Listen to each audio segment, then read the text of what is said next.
Nous sommes heureux d'accueillir deux intervenantes ce soir, enfin deux intervenantes. Et je laisserai Marine Kissiel présenter Audrey Gouy tout à l'heure, mais c'est juste quelques mots sur cette séance qui fait un petit pas de côté par rapport à ce qu'on a vu jusque-là, puisque les séances précédentes ont présenté des travaux qui étaient autour de la notation de la danse, de la mise à l'écrit de la danse, et notamment par des maîtres de ballet, les relations entre maîtres de ballet et graveurs. La dernière fois, on a parlé des relations entre traités chorégraphiques et notamment traités de jeu dans l'Europe du tout début du XVIIe siècle. Et aujourd'hui, il sera question d'un traitement, d'une captation de la danse, notamment par des questions techniques et technologiques, ce qui permettra aussi de faire la transition par rapport aux séances de l'année prochaine, à partir d'octobre prochain, et j'en dirai quelques mots en conclusion. Donc nous accueillons deux intervenantes, Marine Kissiel et Audrey Gouy. Ça va, c'est bon. Alors Marine Kissiel, je vais présenter Marine. Marine Kissiel est conservatrice peinture au musée d'Orsay, où elle est notamment en charge de Degas et d'une partie des peintres impressionnistes. Elle est docteure en histoire de l'art avec une thèse qui portait sur la peinture impressionniste et la décoration entre 1870 et 1895. Elle a été co-commissaire de l'exposition Degas, danse, dessin en 2018 avec Leïla Jarbouet. Et elle travaille également à une exposition qu'on attend avec impatience, comme co-commissaire, l'exposition Degas à l'Opéra, qui ouvrira le 24 septembre prochain sous le commissariat général d'Henri Loiret. Et elle est également membre du comité scientifique du programme chorégraphie. Et elle participe notamment aux travaux de recherche que nous menons sur un fonds à l'Opéra, un fonds du début du 19e, le fonds André Jean-Jacques Dehaye. Et je tenais à le remercier à la fois pour son implication dans le comité scientifique et puis pour sa présence ce soir. Je vais lui laisser la parole. Peut-être on va attendre tout de même que les images soient là, mais elles arrivent.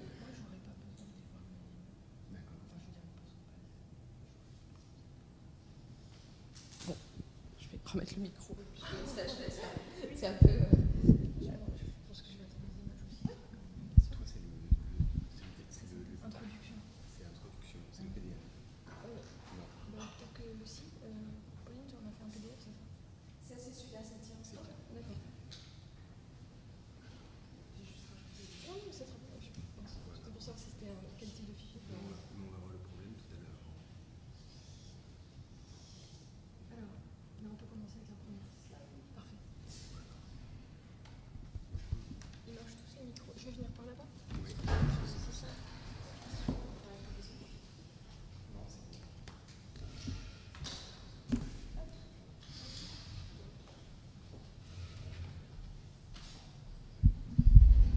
Alors, j'ai l'impression que ça marche. Alors, eh bien, pour introduire cette séance, l'exercice que m'a proposé Pauline, finalement, se décline en deux temps. J'en ajoute un troisième qui est celui nécessaire, mais non moins sincère, des remerciements. Très heureuse d'être ici, très heureuse de vous entendre dans une minute. Et puis, très heureuse de ce séminaire qui a été... formidable jusqu'ici, je vais parler plus fort, c'est toujours un tort. Et je vais commencer par vous présenter Audrey Gouy et puis faire quelques remarques qui tiendront du babil introductif pour vous présenter quelques idées sur, vous allez le voir, donc Degas qui m'est cher, mais pour arriver jusqu'à Maurice Emmanuel, peut-être en en partant par ailleurs.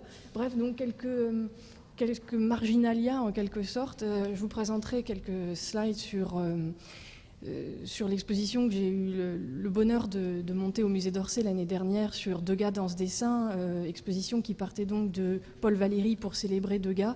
Et comme Paul Valéry en quelque sorte, qui commençait par dire qu'il, comme un lecteur à demi distrait, qu'il allait crayonner quelques notes aux marges d'un ouvrage, bien je ne ferai pas davantage avec ces quelques remarques avant de céder la parole à Audrey Gouy, qui a donc soutenu en 2017 une thèse de doctorat qui portait sur la danse étrusque entre le 8e et le 5e siècle avant Jésus-Christ.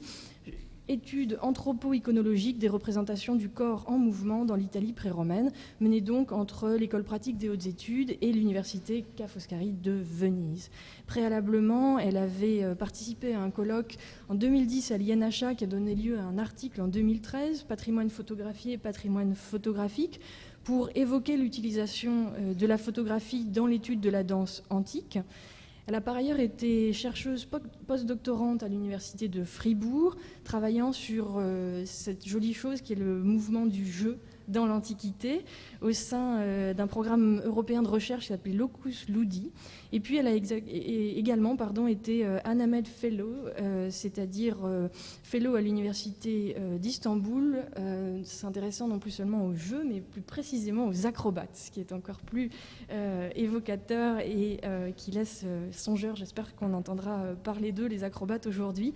Elle vient par ailleurs d'obtenir une bourse d'excellence Marie Sklodowska-Curie du programme européen Horizon 2020 qui va lui permettre de poursuivre ses recherches sur la danse antique et plus précisément sur la question du vêtement au sein des universités conjointes et prestigieuses de Copenhague et d'Oxford. Voilà, sur ces mots introducteurs et qui bientôt se transformeront en les vôtres, quelques idées se rapprochant donc de Degas et amenant vers Maurice Emmanuel. Parce que en fait, la question de l'Antiquité, pour Degas, on peut l'amener dans la lecture de son œuvre quand on s'intéresse à la fin du siècle, à sa production de la fin du XIXe siècle, qui est une production inspirés à certains égards, ou en tout cas que nous lisons avec les yeux regardant l'Antique qui ont été ceux de ses contemporains. Mais en fait, il faut revenir à ses tout premiers carnets et à celui-ci, le carnet BNF 11 des environs de 1856, pour voir apparaître cette page que vous avez sous les yeux. Je me tourne moi aussi, où il écrit en fait en représentant une figure de tragédienne qui est la tragédienne Adélaïde Ristori dans le rôle de Médée. Mardi soir 15 avril, j'ai vu Madame Ristori dans Médée, j'ai vu marcher et parler la plus adorable figure de vase grec, ah, la divine actrice. Et évidemment, nous ne sommes pas là dans le registre exactement de la danse, puisque c'est celui du jeu de la tragédienne, mais c'est intéressant de voir comment Degas fait référence au vase grec et donc à l'art antique pour regarder une production théâtrale contemporaine qu'il a sous les yeux, et qu'il est intéressant de rapprocher de ces cartes de visite et autres lithographies représentant Adélaïde Ristori dans son très fameux rôle de Médée, avec tout ce vocabulaire de la tragédienne, toute cette gestuelle si particulière, et un certain goût pour la représentation des figures, si je puis dire, sur un plan, et presque donc de profil à certains égards, qui, on le comprend, peut faire penser à la production des vases grecs, notamment à figure rouge. C'est une chose que l'on voit encore dans cette lithographie, cette impression photomécanique d'après Marc. La Médée, donc, c'est la Ristori en 1856, toujours dans les collections de la BNF, et que je vous propose ici de rapprocher de deux images de Degas, qui sont en fait dans ces mêmes carnets des années 1858-60, et qui, pour le premier, en haut de l'écran, se rapproche de Pensée pour Sémiramis, son grand tableau dont on dit que peut-être, même si certains ne sont pas d'accord, il aurait pu être inspiré de la Sémiramis de Rossini, donc d'une production là encore contemporaine. Et puis, je vais vous proposer ici en bas de l'écran une scène qui est en fait une Andromaque sur les murailles de Troie, au moment où elle apprend la mort de son époux au bas de ces mêmes murs dont le corps gît. Et évidemment, le geste que Degas représente pour son Andromaque est inspiré du geste de la tragédie.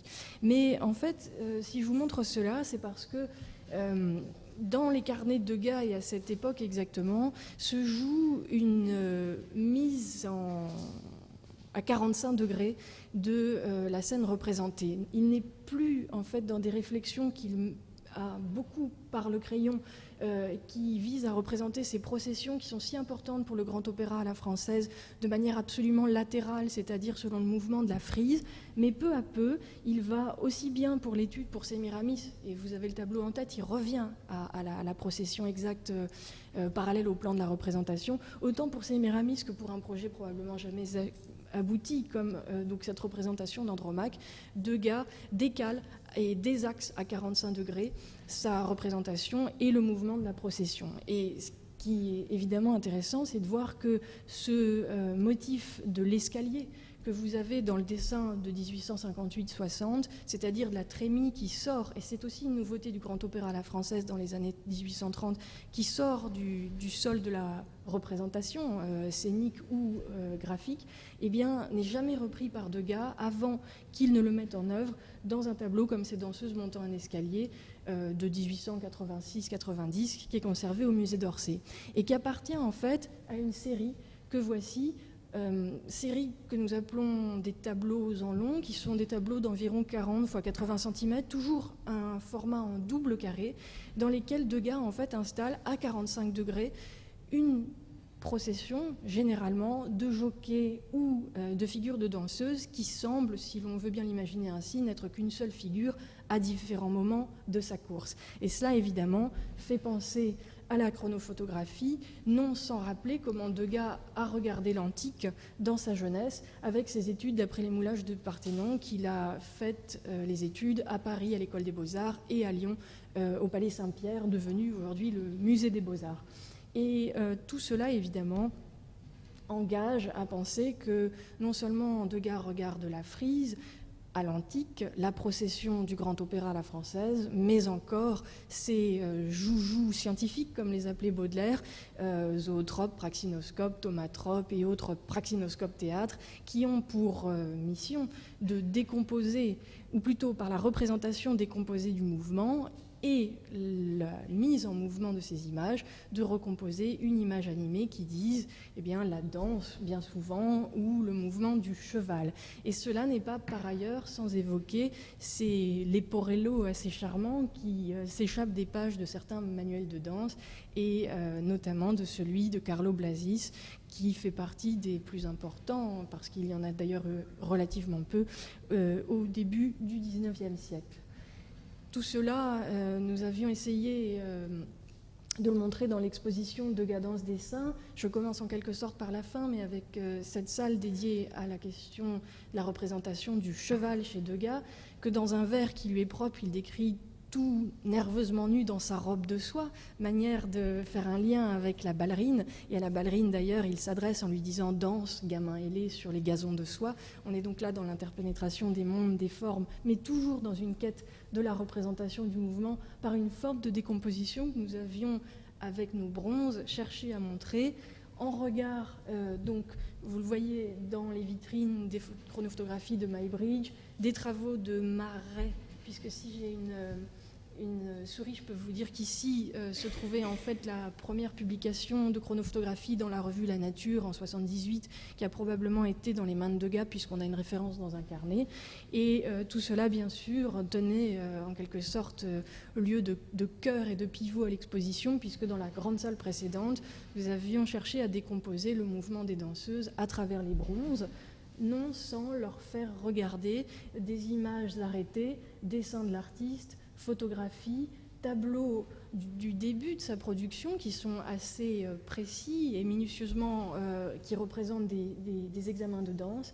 Et puis en fait, nous avions ensuite amené ces grands bandeaux que sont les tableaux en double carré pour arriver à présenter donc les manuels sur la danse, et commençant par Carlo Blasis, nous finissions par Maurice Emmanuel. Tout cela en regard, vous allez le voir, de la Loïc Fuller, et d'ici d'une petite élucubration charmante qui nous venait tout droit de Paul Valéry, puisque Paul Valéry, dans son ouvrage sur Degas, qui était donc en véritable commissaire de l'exposition, le cœur livresque et le locuteur principal de cette présentation de nos œuvres de Degas, Paul Valéry dit dans Degas Danse Dessin, en reprenant la formule de Mallarmé, que la danseuse n'est pas une femme qui danse, car ce n'est pas une femme et elle ne danse pas. Et Valéry, qui s'est rendu au cinéma et qui, au tout début du XXe siècle, a vu des danseuses des méduses en fait sur un grand écran. Ajoute, cette remarque n'est pas seulement juste, elle est aussi vraie. La plus libre, la plus voluptueuse des danses possibles m'apparut sur un écran où l'on présentait de grandes méduses. Ce n'étaient point des femmes et elles ne dansaient pas. Et c'était intéressant pour nous d'en revenir à Marais pour montrer en fait les mouvements de l'ombrelle de la méduse captés par le fusil chronophotographique en aquarium bien sûr et à Naples puisque Marais préférait le soleil napolitain à l'île de France et à ses ciels gris. Et nous engagions donc notre public à ne regarder plus les travaux de Degas et ses danseuses comme des méduses. Et le tutu méduse, j'espère, vous séduira désormais et sera dans votre esprit. Tout cela se rapprochait du film parce que Valérie nous engageait, du film scientifique, probablement pour lui filmé par Pinlevé, là encore en aquarium, et puis en fait de toute une production faisant apparaître les méduses au début du XXe siècle, et là un film pâté, absolument formidable, où un petit garçon, un petit Jules Verne, descend au fond de la mer, parce qu'en fait il n'arrive pas à dormir, et puis au fond de la mer, il voit tomber ces grandes méduses, c'est le premier photogramme qui dans le second, vous voyez, se transforme en danseuse. Lien donc entre la méduse et la danseuse, qui n'était pas juste valérien et qui ne saurait s'exprimer sans passer par ces grands voiles, pareils à l'ombrelle des méduses, que Degas a connus, même s'il ne les a pas représentés, ceux de la Loie Fuller, que vous ne voyez pas ici par deux fois, puisqu'elle n'a jamais voulu, je crois, être présente sur la pellicule. Voici donc un film d'Alice Guy, mais voici aussi une danse serpentine par Yvonne Roire, c'est-à-dire par le cercle intime de Degas, une photographie anciennement attribuée à Ernest Roire, qui reprend absolument les codes de la photographie telle que Degas la pratique à l'hiver 95-96. C'est un homme de toccade, donc la photographie prend un hiver et pas davantage, mais en y ajoutant le mouvement tout en reprenant le vocabulaire du clair-obscur. Et voilà que j'en arrive, ne voulant pas être trop longue, à Maurice Emmanuel, puisque en introduction de son ouvrage sur l'orchestique d'après les monuments figurés, il explicite le fait que les fusils chronophotographiques lui ont été prêtés par Marais. Voilà donc de la méduse à la danseuse de Maurice Emmanuel, la triangulation que l'on peut proposer par Degas. Et voilà un univers évidemment de voile, de danse, et un univers aussi de plancher qui s'absole et qui s'abstracte, je ne sais pas comment il faut dire exactement, et de mondes aériens. La photographie capte ce mouvement aérien, et c'est ce que Valérie dit de Degas. Il explique que souvent il montre la danseuse comme un crabe sur la plage, en ajoutant, c'est-à-dire vu d'en haut, et en ajoutant que chez lui, qui a des sols admirables, le plancher souvent disparaît. Voilà donc l'univers de l'aquarium et de la danse, rapproché à celui de la photographie, avec cette dernière petite note, avant de vous passer la parole, Audrey, puisque dans son introduction, ou plutôt dans ses remerciements à laisser sur l'orchestique grec, Maurice Emmanuel remercie un certain nombre de gens. Marais, c'est entendu, à qui il a pu emprunter ses outils chronophotographiques, mais aussi Monsieur Pottier, conservateur au musée du Louvre. Et c'est une chose intéressante que de réaliser qu'en fait, Pottier est non seulement conservateur au département des objets d'art, des antiquités orientales du Louvre, mais surtout qu'il y est l'adjoint d'un homme qui s'appelle Euzé, qui a été un grand savant et un grand archéologue, et également celui qui enseigne tout au long du XIXe siècle, avant de s'entourer d'assistants Homole d'une part et Pottier de l'autre, enseigne l'histoire à l'école des beaux-arts par le costume. Et voilà comment les plis, le voile, mais aussi l'ombre de la danse et peut-être une certaine pratique de cet art arrivent sur les estrades de l'école des beaux-arts et permettent d'envisager l'Antiquité pour les artistes par le voile et par le mouvement. Je vous cède la parole, Audrey. Merci beaucoup. Et je me réjouis de vous entendre. Bien sûr. Et moi, je vais les mettre au premier rang.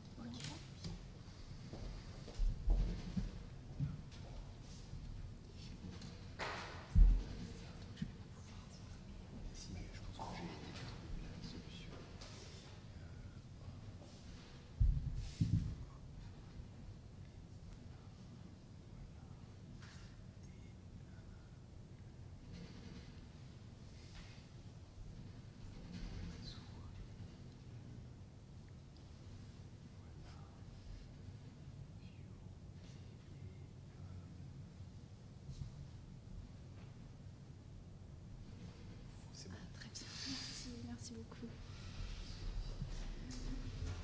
Quelque chose qui vibre, c'est ça. Ou je vais peut-être me décaler.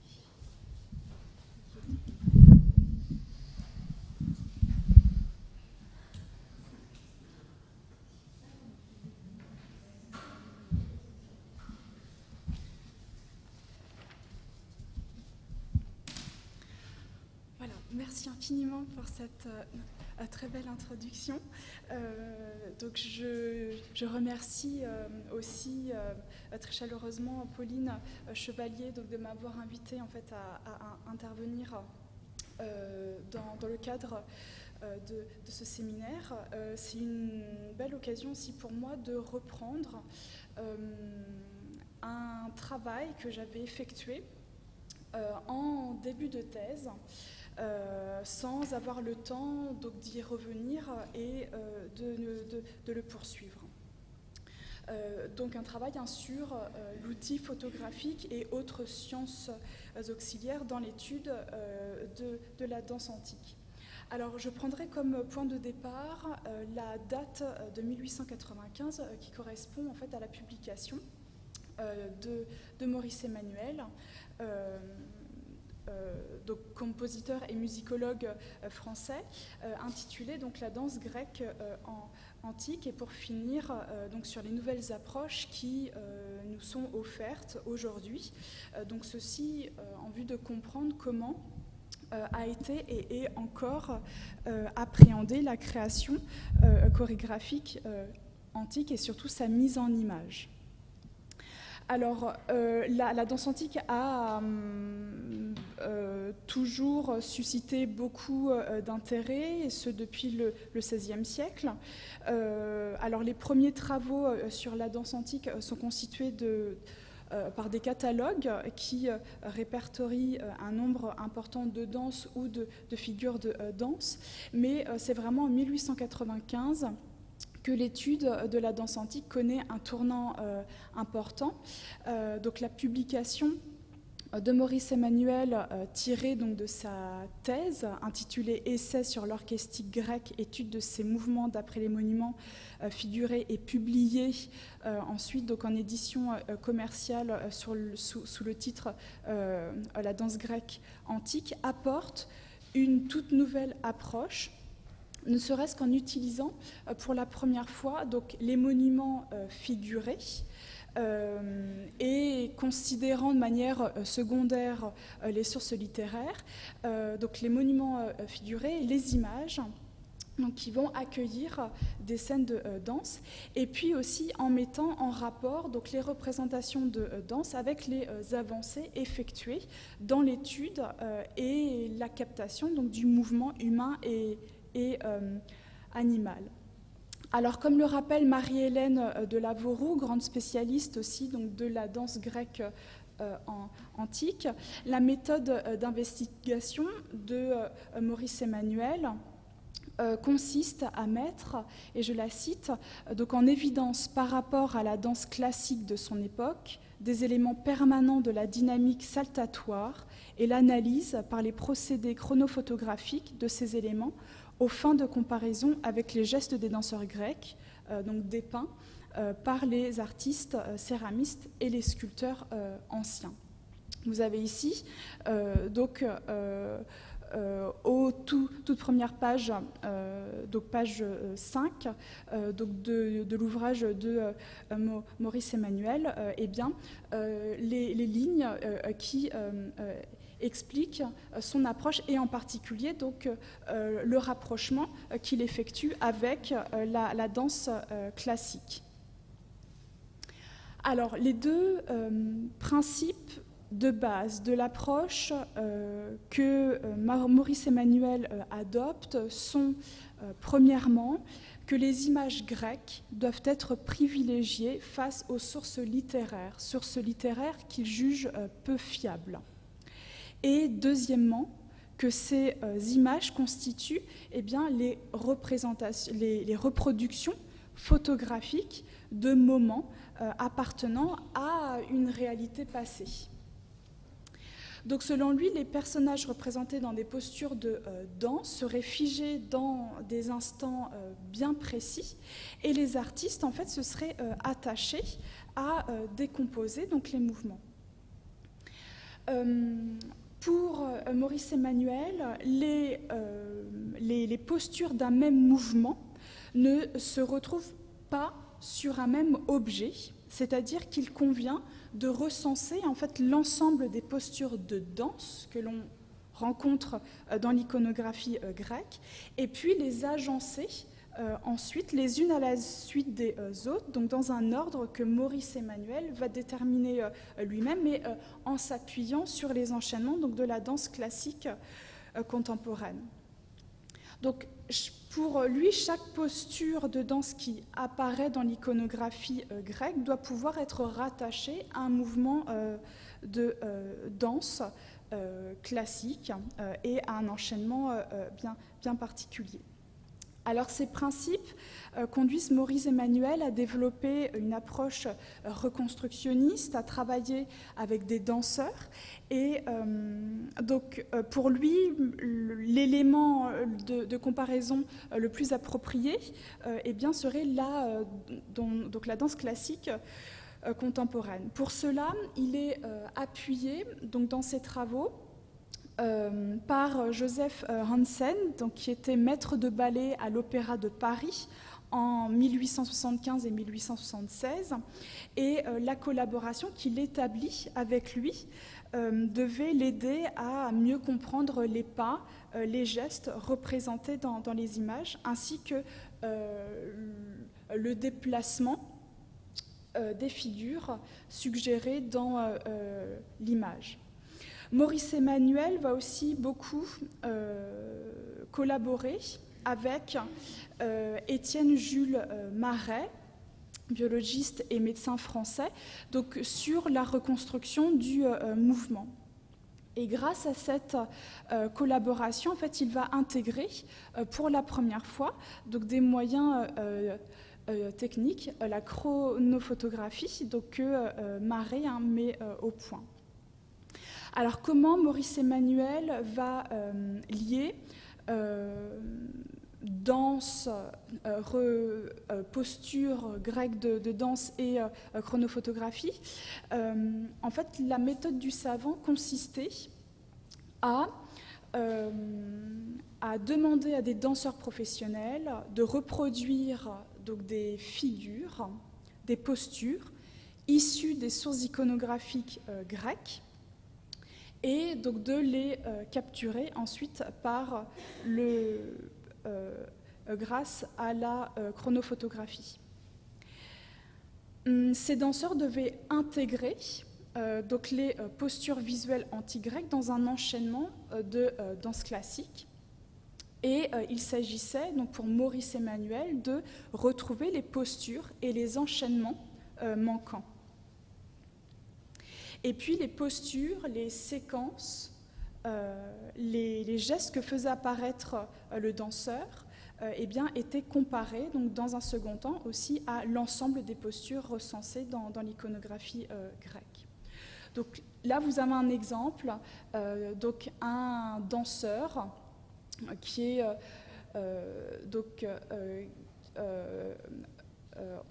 on a la décomposition ici d'un pas de danse, et Maurice Emmanuel a essayé donc de faire correspondre des postures qu'il avait recensées dans l'iconographie grecque, et donc de manière à créer un enchaînement semblable.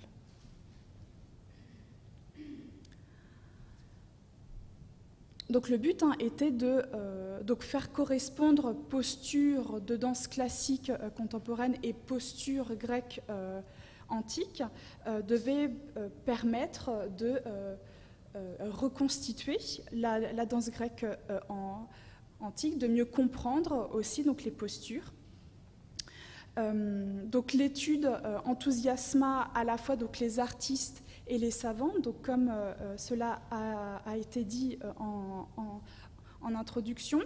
Donc, vous avez parlé de Lois Fuller et donc de ces danses serpentines qui s'est vraisemblablement inspirée de ces statuettes de Tanagra.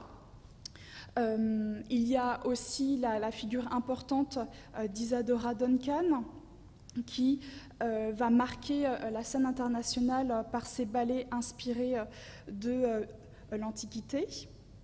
Et puis, Eva Palmer, alors, qui a été récemment étudiée par Dimitris Roubis et qui va faire revivre à sa manière les anciennes fêtes delphiques, donc en reconstituant donc, les épreuves sportives et les danses grecques.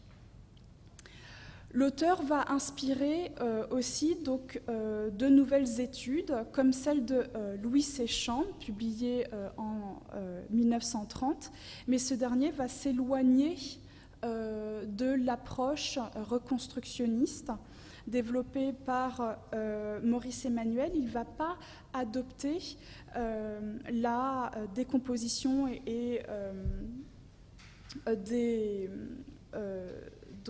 du mouvement. Donc, il propose au contraire une approche beaucoup plus historique de la danse antique et incluant en fait dans son dernier chapitre la figure d'Isadora Duncan qui renouvelle à sa manière tout en s'en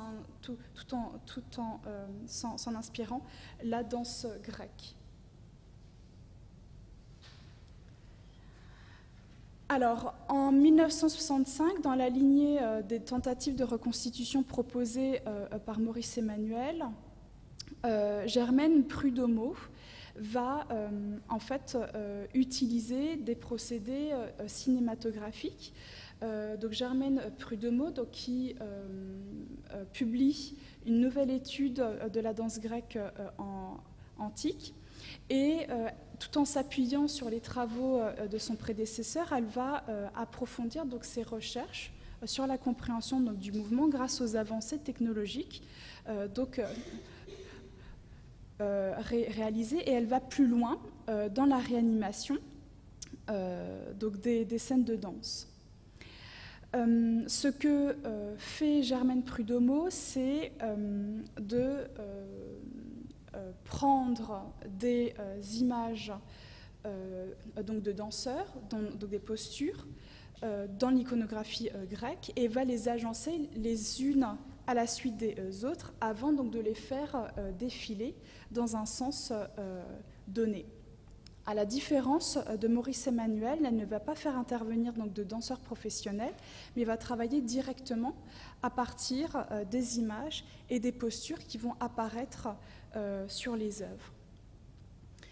Demander à un danseur professionnel, donc, comme l'a fait Maurice Emmanuel, de reproduire les postures de la danse grecque antique devant un appareil chronophotographique impliquait de réadapter, de modifier les mouvements de la danse grecque antique.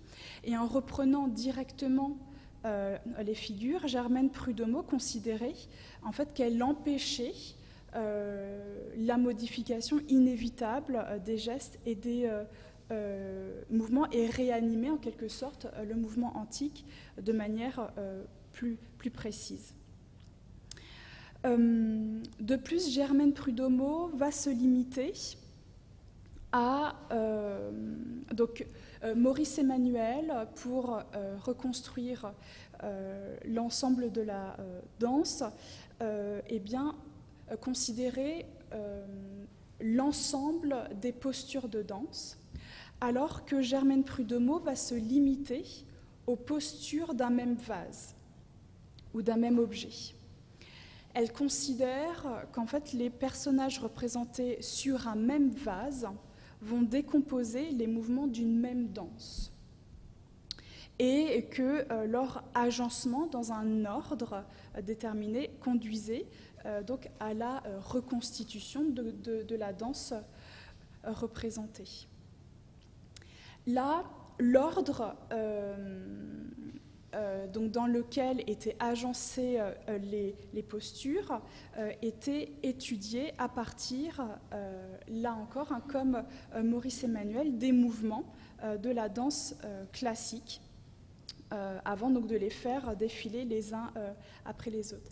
Alors malheureusement, l'ensemble des films qui ont été effectués par Germaine Prud'homme, donc de ces scènes de danse réanimées, ont brûlé donc, dans l'incendie de sa maison dans les années 70. Cependant, nous savons que eh bien, le procédé mis en œuvre s'inspirait donc de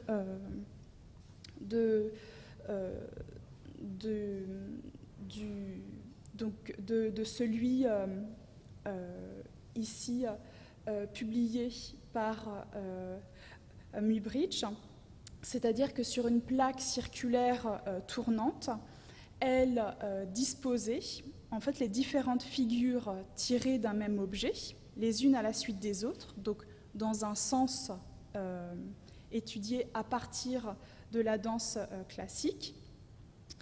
Et donc lorsque la plaque tournait, ces différentes postures se superposaient. Et de manière à créer un mouvement fluide et continu, elle comblait en fait donc, les postures manquantes en puisant dans le répertoire de la danse classique contemporaine.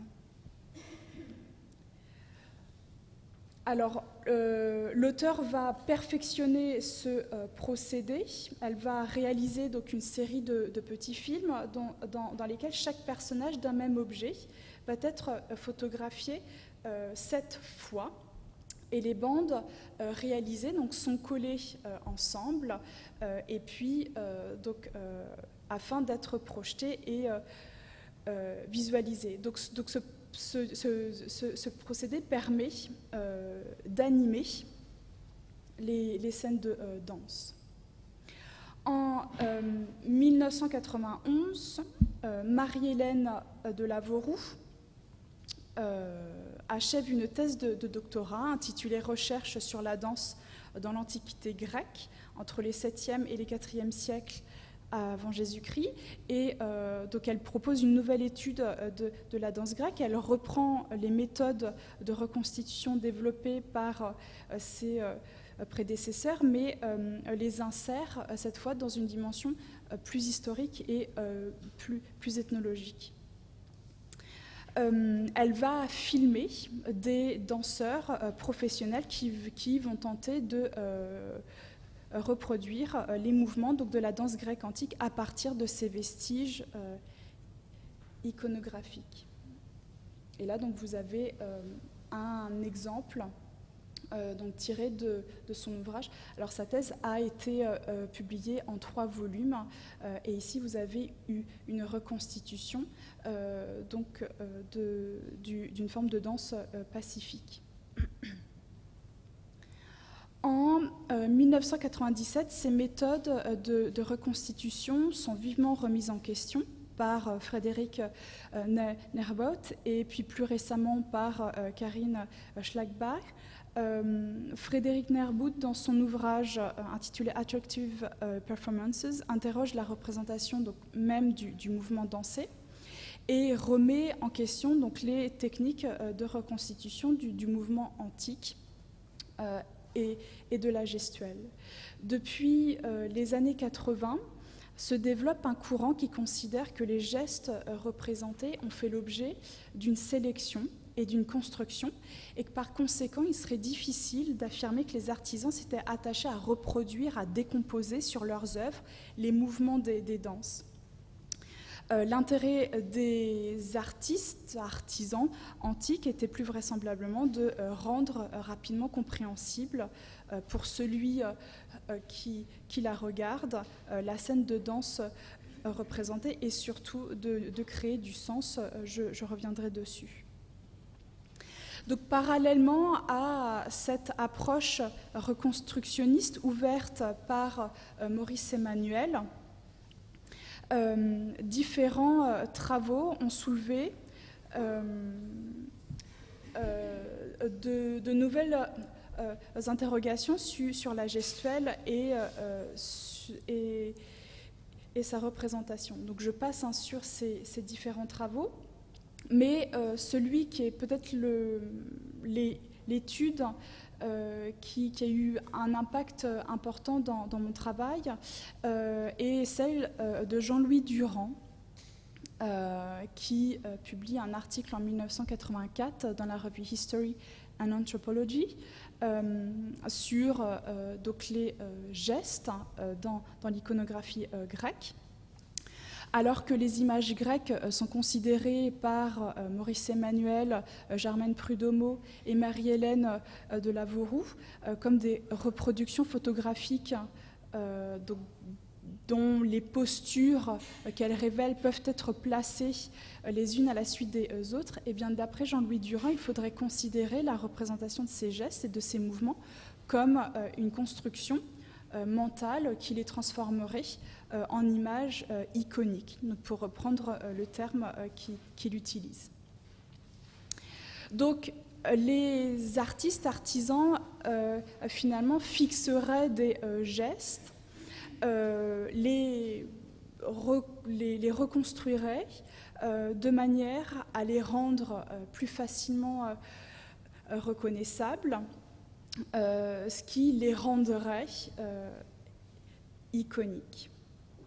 Et ces postures, ces gestes, sortis, donc, comme il dit, de la gestualité d'ensemble d'une action précise, deviendraient une image, un signe porteur de signification et de fonctions particulières.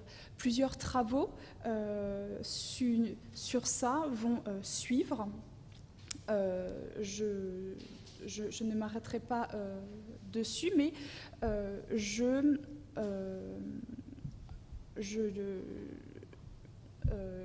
m'arrêterai maintenant vers les scènes de danse antiques elles-mêmes. Alors aujourd'hui, il est acquis que donc dans le cas des représentations antiques de danse, la transposition sur une surface plane en 2 dimensions d'une activité donc comme la danse, normalement perçue par l'œil en 4 dimensions, rend la réélaboration de la gestuelle inévitable. Les gestes de danse représentés sont donc issus d'une réinterprétation et d'une reconstruction opérée par les artistes afin que le mouvement suggéré soit plus compréhensible. Ici, je m'arrête donc sur la paroi droite de la tombe du triclinium à Tarquinia, donc qui est une tombe étrusque qui est datée de 470 avant Jésus-Christ à peu près. Et là, vous avez une posture qui est complètement désarticulée.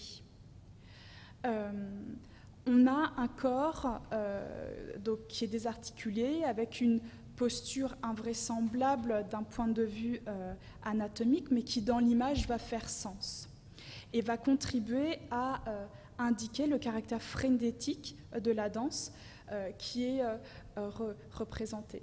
Donc je reviendrai sur cette œuvre un peu plus en détail. Certains auteurs proposent encore des reconstitutions de danse en tentant de positionner les figures, les unes par rapport aux autres. En 2007, Maurizio Martinelli, dans un ouvrage sur les spectacles dans l'Italie pré-romaine, combine ensemble différentes postures de danse et l'auteur recense, comme à la manière de Maurice Emmanuel, l'ensemble des postures présentes dans la peinture funéraire tarquinienne et les place les unes à la suite des autres selon un ordre qu'il a lui-même déterminé et de manière à recomposer un enchaînement. Ici, la reconstitution proposée tente de recréer certains mouvements donc d'un type de danse en particulier qui est le komos, qui est une danse liée à la consommation du vin donc dans l'Antiquité, et qui précédait ou le plus souvent suivait le symposium, qui est la consommation collective et ritualisée de vin dans l'Antiquité. Les représentations figurées et les rares sources littéraires, pour ce qui est de la danse étrusque, permettent finalement d'en avoir un aperçu très limité, ce qui rend difficilement compte aussi de l'importance qui devait être accordée à la danse antique. Finalement, le recours aux différentes méthodes d'analyse de la danse antique que je viens donc de présenter brièvement a surtout conduit à interroger la construction même de l'image antique de la danse. Aujourd'hui, quelle approche adopter pour rendre compte d'une quelconque création chorégraphique antique ? Alors, pour tenter d'apporter une réponse, je m'arrêterai sur le corpus que je connais le mieux, à savoir celui des scènes de danse en Italie pré-romaine, en particulier en Étrurie, au 6e et 5e siècle avant Jésus-Christ. L'Étrurie, c'est cette zone géographique pré-romaine entre Rome et Florence. Et je vous présenterai donc quelques réflexions que j'ai menées. Peu de travaux en fait avaient été menés sur la danse étrusque.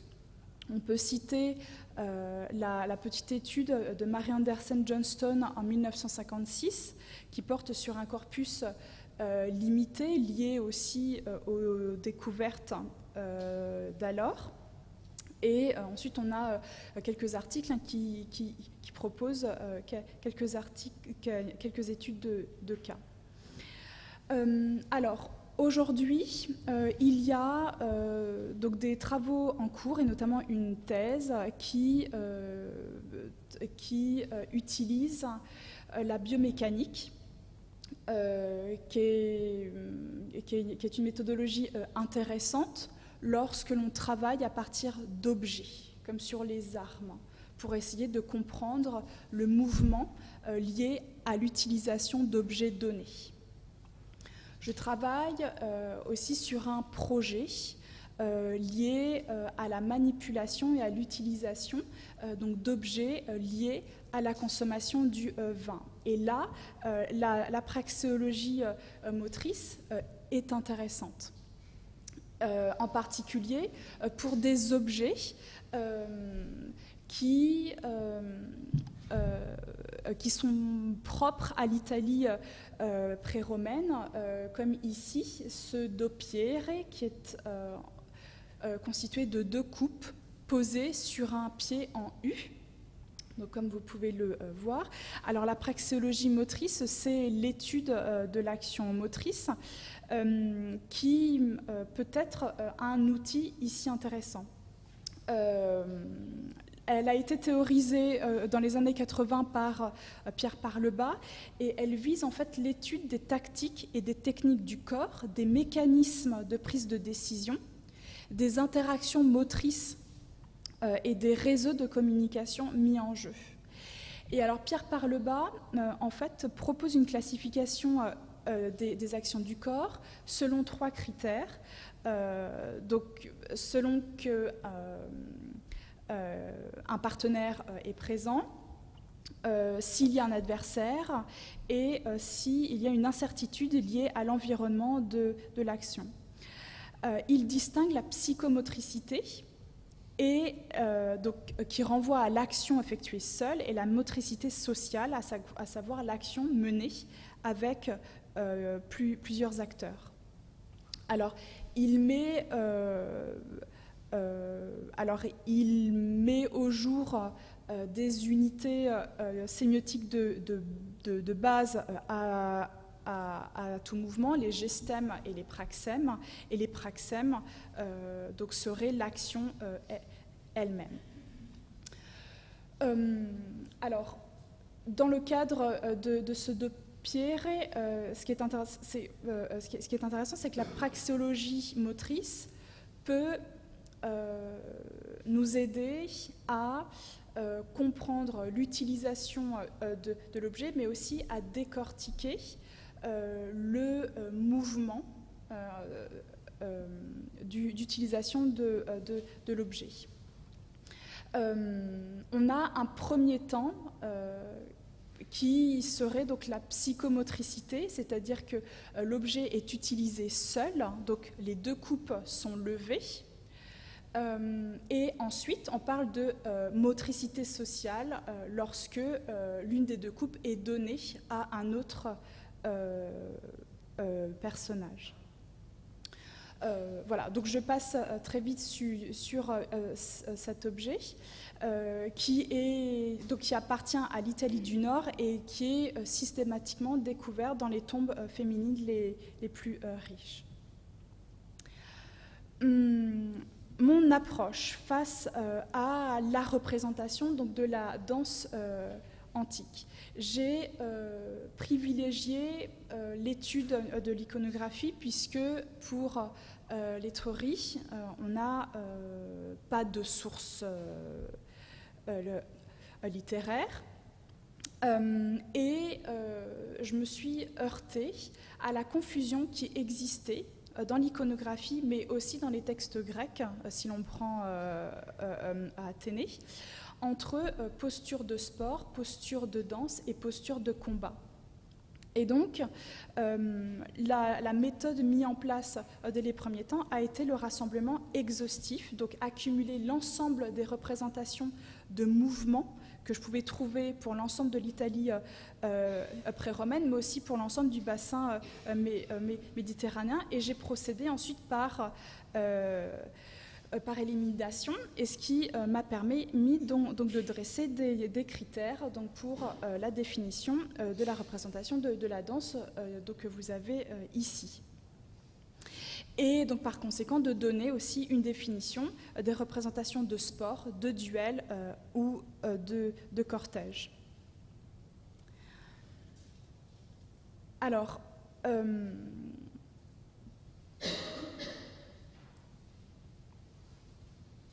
la méthode qui s'est imposée pour l'étude de mon corpus a été qualifiée d'anthropo-iconologique. Donc l'utilisation du terme iconologique s'inscrit dans l'analyse critique effectuée par Erwin Panofsky, donc de l'usage des termes d'iconographie et d'iconologie, alors que le premier terme renvoie à une démarche descriptive, le second implique une démarche interprétative et j'ai fait de la perception, de l'approche sémioticienne de l'image et de la visualité des représentations de danse les pivots de l'étude. Alors, je reviendrai dessus, mais je considère que l'image présente une dimension réaliste et une dimension symbolique. Je reviendrai dessus un peu plus loin. Alors, ce qui n'avait pas été fait auparavant, c'était la définition visuelle du mouvement de la danse. Donc, qui a permis de revenir sur un certain nombre d'hypothèses, comme ici donc, sur les antéfixes provenant donc, du sanctuaire de Pirgi, donc dans le sud de l'Étrurie, au nord de Rome. L'interprétation donc, de Françoise-Hélène Massapero serait donc une représentation de danse solaire. En revanche, l'étude donc de la position des membres inférieurs et des membres supérieurs m'a amené à y voir plutôt une course. Il reste toujours des cas limites, des cas où je n'arrive pas à déterminer s'il s'agit effectivement donc d'une représentation de danse ou d'une représentation de sport. Ici, donc, vous avez l'hydrie B59 conservé à à Londres. Et donc sur la face principale, on a 4 personnages armés disposés en 2 groupes et qui s'affrontent. D'après Raffaella Bonaudo, donc, qui a étudié l'œuvre, il s'agirait d'une scène de danse en raison de la position élancée des membres inférieurs des personnages. Et ces derniers ont en effet le membre inférieur porté en arrière qui est tendu, qui semble propulser le corps, et vous avez le membre inférieur porté en avant, donc qui est fléchi, et levé haut. Donc il n'y a aucune variation d'un personnage à l'autre au sujet donc, des membres inférieurs. Donc, ce qui invite à rattacher la scène plutôt au sport et à la guerre plutôt qu'à la danse. Et donc la forte amplitude aussi renvoie à la performance élevée vraisemblablement du combat. Les membres supérieurs créent au contraire un rythme, puisqu'il y a eu une alternance entre ceux tournés vers le haut et ceux tournés vers le bas. Alternance donc, qui crée un rythme que l'on peut rapprocher de celui de la danse. Mais le rythme visuel de la scène peut souligner la grâce plutôt du combat, parce que donc, le terme grec orchéomai que l'on note chez Athénée est utilisé à la fois dans les scènes de sport, de combat et de danse. Et dans le cadre du duel, ce terme était utilisé pour souligner la grâce des guerriers.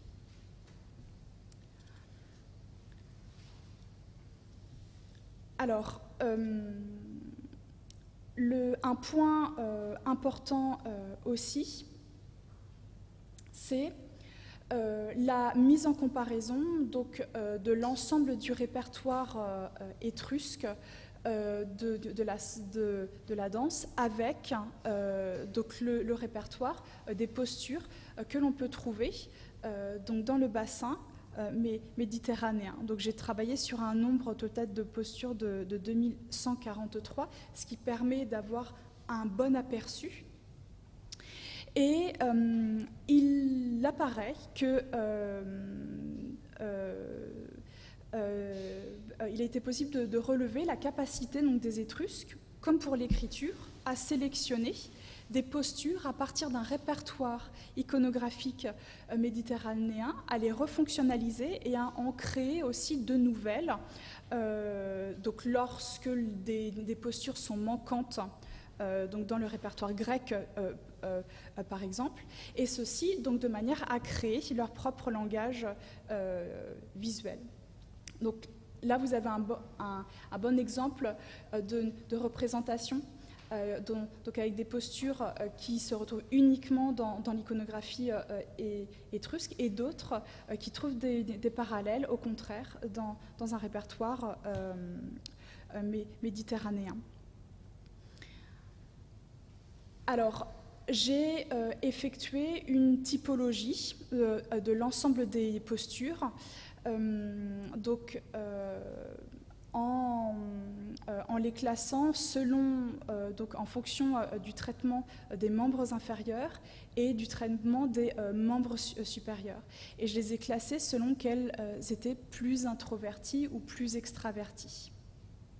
Donc c'est une forme d'interprétation aussi.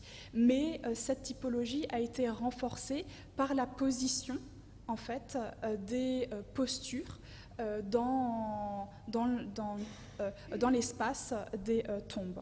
Je reviendrai dessus. Alors, si on revient sur la tombe du triclinium, ce qui est intéressant aussi, donc pour revenir sur cette porosité du répertoire, donc visuel de la danse étrusque, c'est que certaines postures, et notamment pour les musiciens, se retrouvent dans l'iconographie attique du 5e siècle. certaines postures de danseurs, de même. En revanche, ce danseur-là, je n'ai trouvé aucun parallèle dans l'iconographie du bassin méditerranéen. Pour les danseuses, eh bien, certaines postures, et en particulier ici, donc à droite, sur la paroi gauche, présentent des parallèles dans l'iconographie dionysiaque grecque. De même que pour la joueuse de Crotale, dont la posture est connue dans l'iconographie grecque. En revanche, d'autres postures sont des créations spécifiquement étrusques, donc comme celle-ci.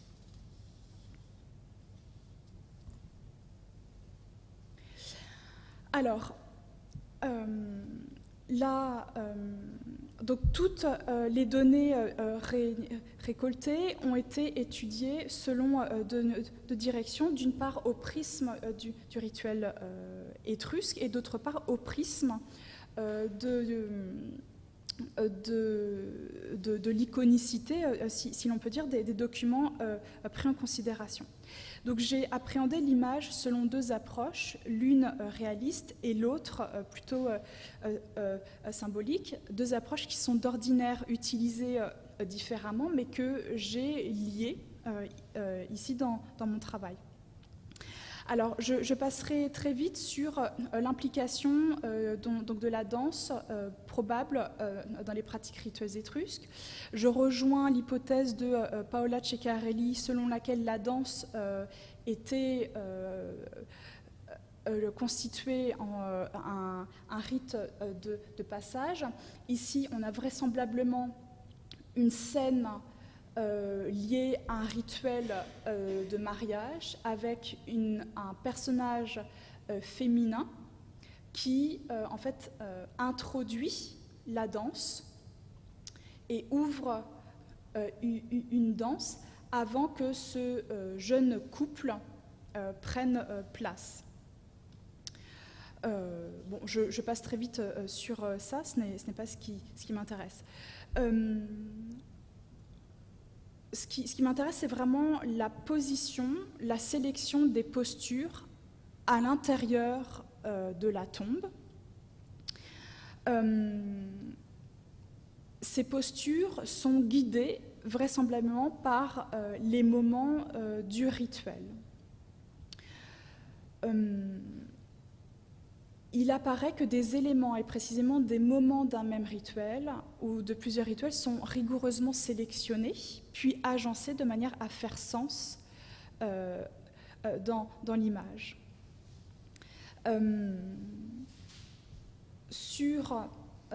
Ici,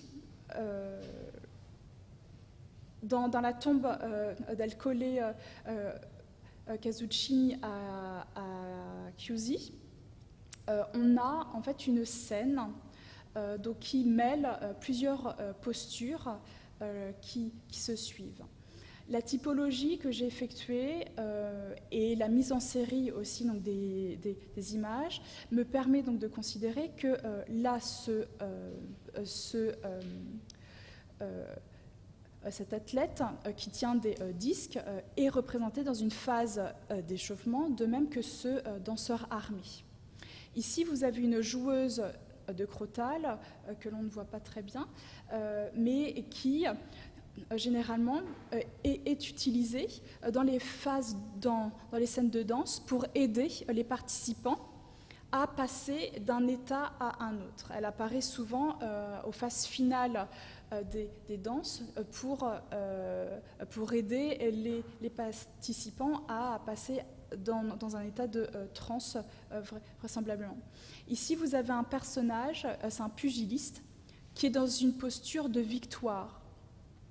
C'est-à-dire qu'il célèbre sa victoire face à un adversaire. Et ici, vous avez un arbitre face à deux lutteurs qui sont engagés dans un moment final de la lutte, lorsque l'un des deux athlètes fait plonger le deuxième et donc acquiert donc, la victoire.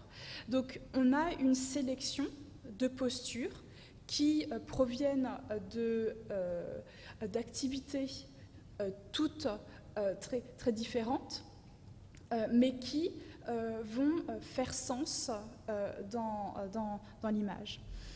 Je rejoins l'interprétation de Mario Torelli quant aux scènes, quant à l'agencement des scènes dans l'espace des tombes à Tarquinia, c'est-à-dire qu'il y aurait en fait la paroi d'entrée serait considérée comme un seuil entre le monde des vivants et celui des morts, et la paroi du fond comme celle qui marque l'agrégation définitive des défunts. Ce qui explique que sur la paroi d'entrée, on a souvent des postures que je classe dans des moments préliminaires, donc de performances données, tandis que la paroi du fond va souvent accueillir une scène de banquet qui est interprétée comme une allusion à ce qui attend le défunt dans l'au-delà. Donc on a vraiment un parcours visuel dans la tombe. Ici, donc la tombe d'Hélione est intéressante parce que comme dans la tombe d'Alcole Casuccini à Chiusi, on a une sorte d'axe de parcours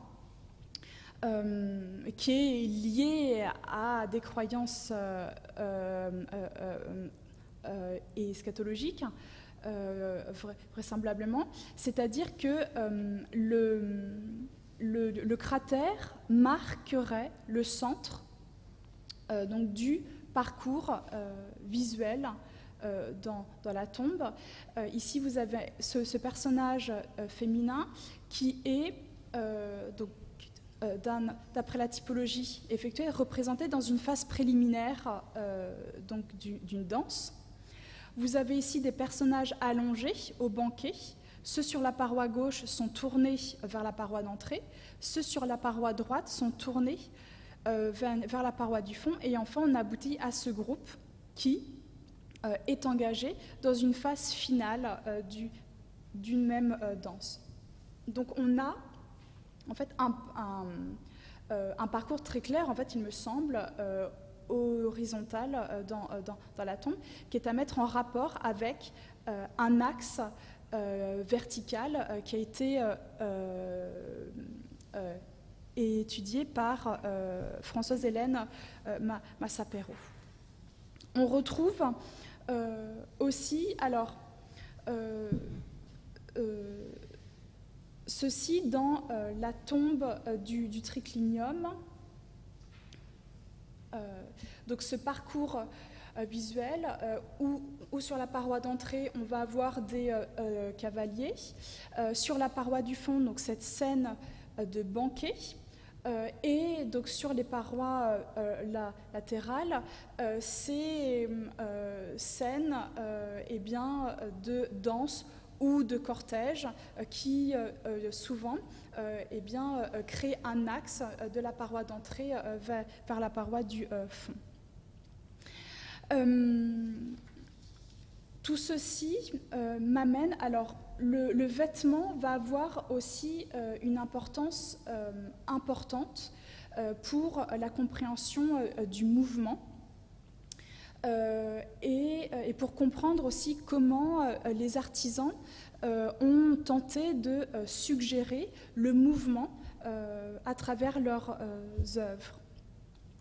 Ici, par exemple, vous avez donc un personnage féminin engagé dans une phase préliminaire d'une danse et qui est vêtu d'une première tunique et donc d'un manteau retenu sur les épaules. Ici, vous avez une figure qui porte une tunique transparente. Donc, on retrouve ici ce vêtement, et il m'est apparu que ce vêtement, au cours de la danse, devait gêner. Et donc, on a des représentations où le manteau est déplacé et puis noué autour du buste, afin donc de le maintenir. Et ce traitement du vêtement, il a été mis en relation avec les postures, et cela me semble concorder. Dans la tombe, la tombe du triclinium, et je terminerai dessus, est remarquable parce que on a l'ensemble des postures renvoient à une phase finale d'une même danse, liée vraisemblablement à la consommation du vin. En revanche, le vêtement des danseuses, qui nous donne le plus d'informations, présente 3 moments. C'est-à-dire que ce personnage-là présente un manteau qui n'a pas subi de traitement particulier. En revanche, les 2 personnages féminins au centre des 2 parois latérales ont le manteau désormais noué autour du buste. Et les 2 personnages ici, donc à droite sur la paroi gauche et à gauche sur la paroi droite, ont ramené les pans vers l'avant, mais n'ont pas encore noué ces pans avec la partie remontée dans le dos. Donc, alors que l'ensemble des postures renvoie à une phase finale de la danse, le vêtement ici crée une temporalité. Et ensuite, ici vous avez une joueuse de crotale qui est mise en marge par son vêtement. Elle a une première tunique de teinte claire et ensuite une beaucoup plus courte qui s'arrête au niveau de la taille. Cette joueuse de crotale apparaît aux phases finales de la danse de manière à aider les participants à atteindre vraisemblablement une forme d'extase. Et ce qui est intéressant donc, dans cette tombe, c'est qu'il y a une forme de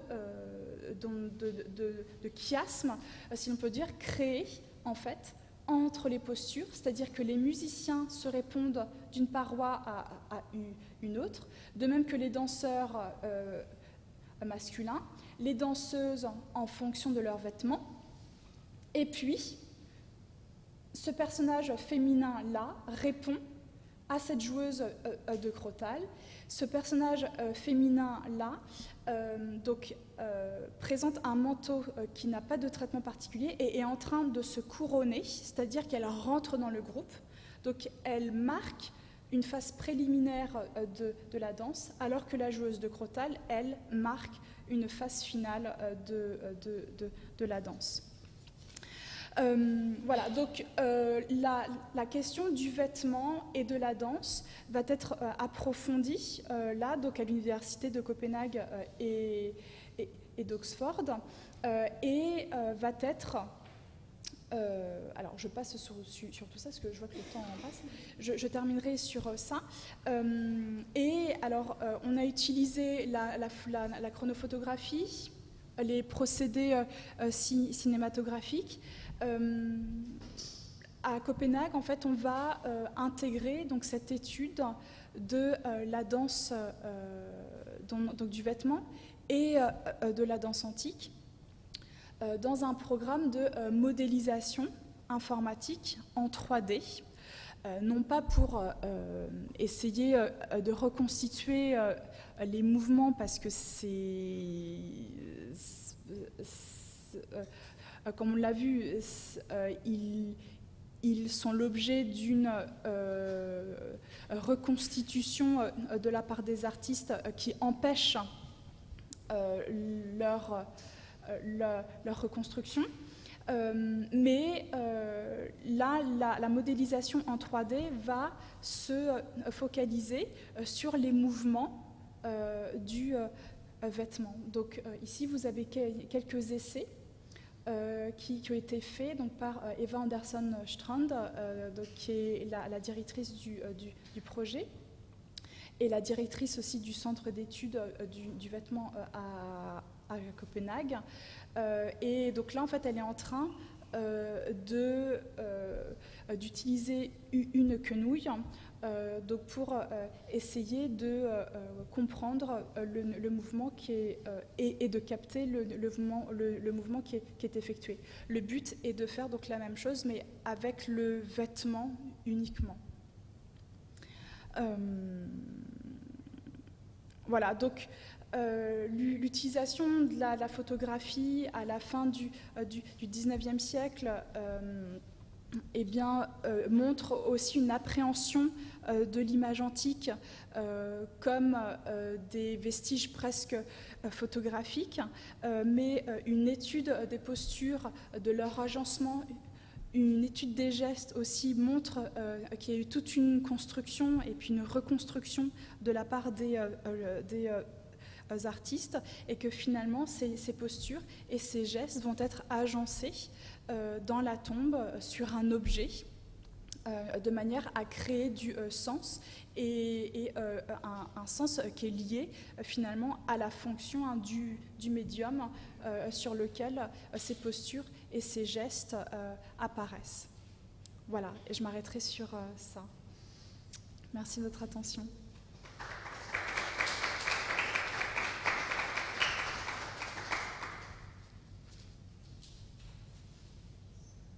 Je crois que maintenant il y a un temps pour les questions, pour la discussion, s'il y a des questions.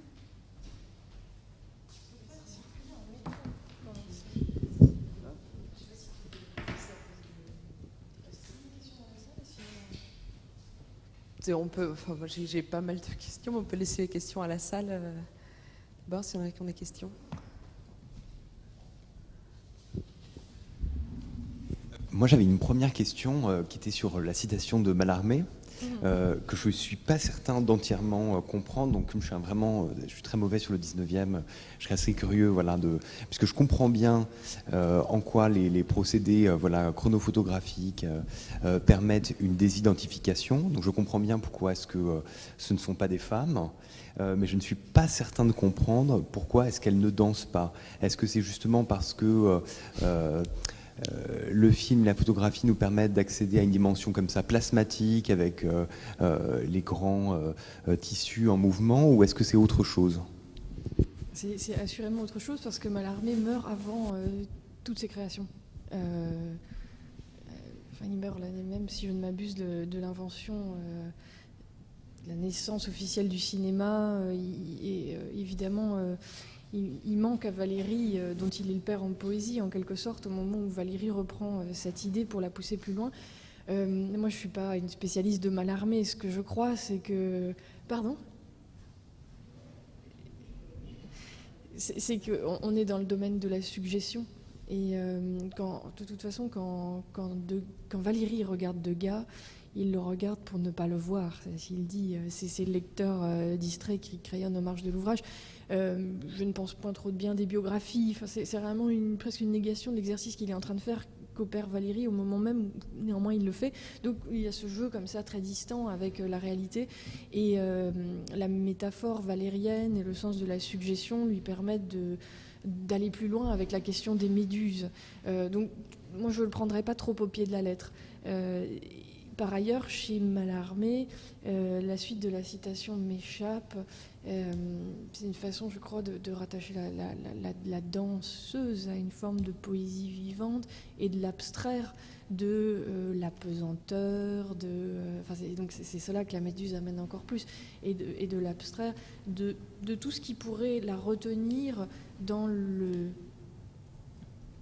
réel, pour l'amener vers la capacité suggestive qu'il reconnaît à son art, qu'il associe à celui de la poésie. Et il parle d'ailleurs, c'est la suite de cette citation qui enfin me revient, d'un poème dégagé de tout appareil du scribe.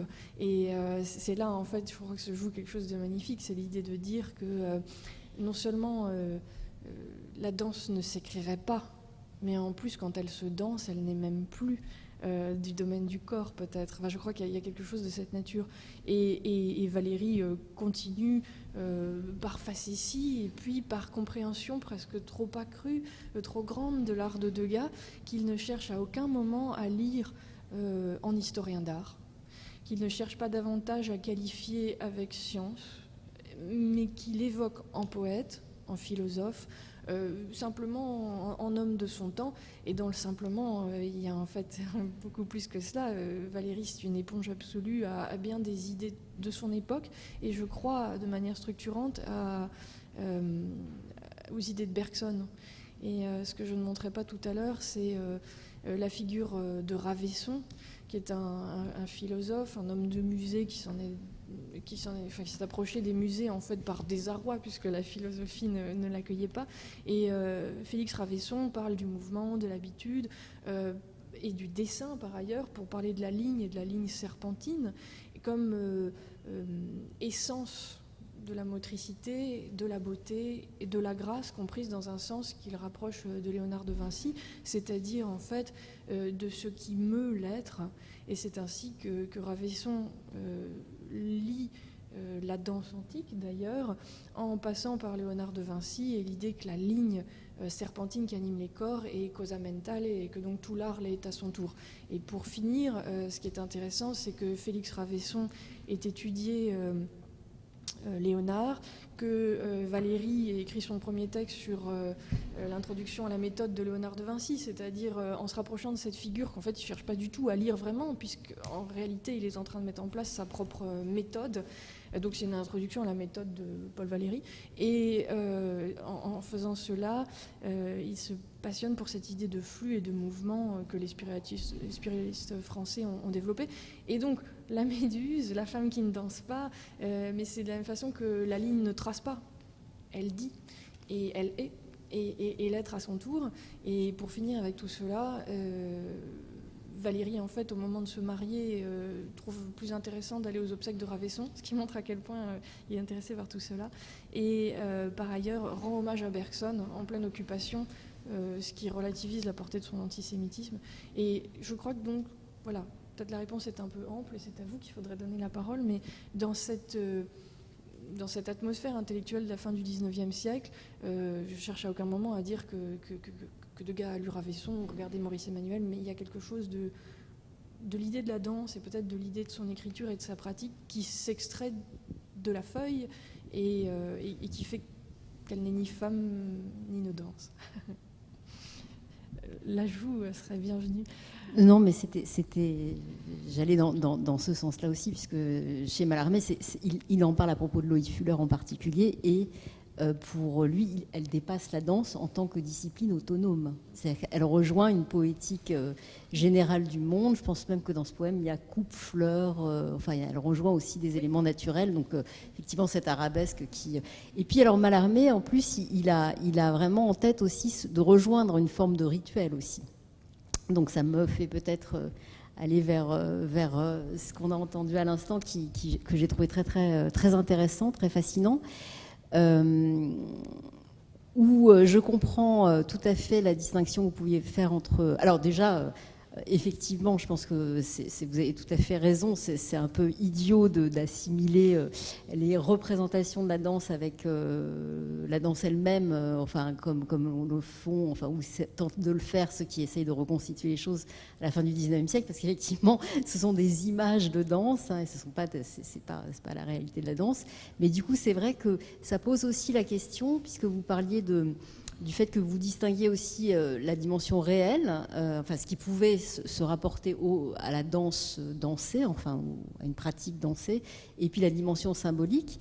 Mais je me demande si justement dans ces périodes où précisément l'autonomie de la discipline, à mon avis, elle est quand même très, très, très loin d'être celle qu'on voit dans la modernité. On peut vraiment distinguer complètement ces aspects-là.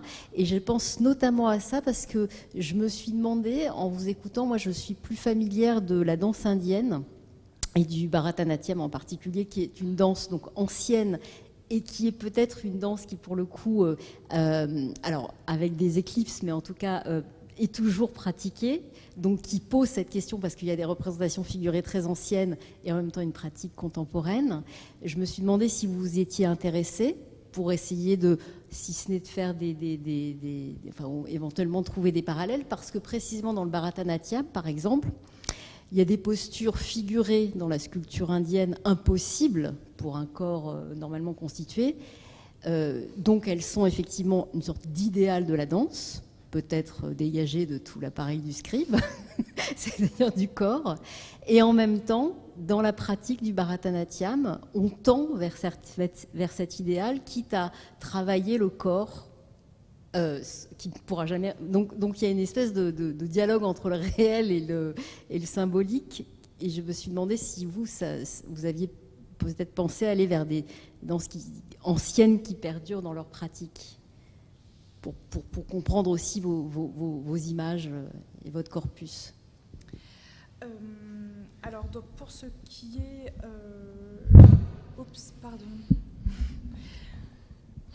pour ce qui est, oui, donc de la danse indienne, je m'étais...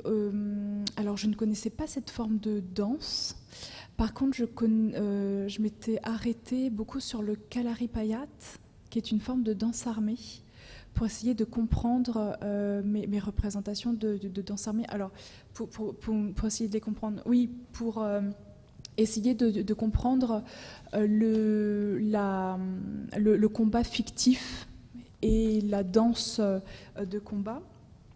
Mais distinguer dimension réelle et dimension symbolique, je ne sais pas si je vais réussir à vous répondre, mais alors, lier dimension réelle et symbolique, donc c'est... alors oui, parce que donc comme je l'ai dit, il y a une sélection donc des postures qui vont être agencées dans l'espace de la tombe. En fonction de ce qui a été proposé pour l'espace même de la tombe, c'est-à-dire la paroi d'entrée qui serait encore liée au monde des vivants, les parois latérales qui seraient plutôt dans une sorte d'entre-deux, et la paroi du fond qui marquerait donc le monde du défunt et son agrégation définitive. J'ai constaté qu'il y avait en fait une correspondance entre la temporalité de la danse, alors le moment sélectionné, et son emplacement. Et donc, je crois qu'il y a une forme de réalisme dans la mesure où la mise en série des postures permet de comprendre la temporalité donc, de la danse. Et symbolique parce qu'il y a une sélection donc, de cette temporalité et une sélection donc, de postures pour créer du sens à l'intérieur de la tombe et qui est lié probablement à des croyances eschatologiques parce qu'on est dans un contexte funéraire. L'ensemble des images sur lesquelles je travaille sont funéraires. Voilà.